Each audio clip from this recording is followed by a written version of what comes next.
Nej, i dag er vi i Åbenrå svømmehal, hvor man har en kæmpe udfordring. Og det er de her fliser her. Når først der er vand på, så bliver de utroligt glatte, og folk de skrøjer sig med rundt. Så i dag, så skal vi lave noget helt nyt for dem.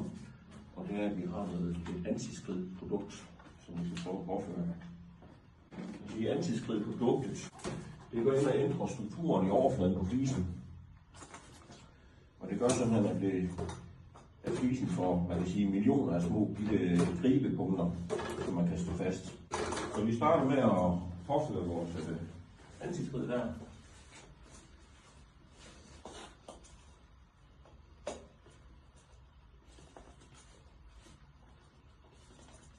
Og det kommer på i et fint jævnt lag. Nu har vi lavet vores antiskridbelægning sidde på i 20 minutter tid, og nu skal vi lige skylle af for lige at teste her. Ja, det har den virkning, vi gerne vil have.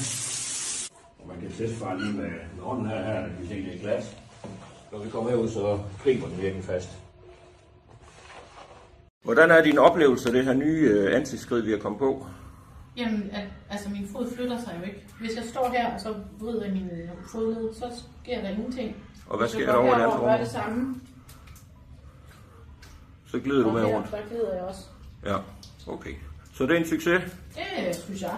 Det gør jeg ikke på samme måde her. Det er så fint. Tak for hjælpen. Det var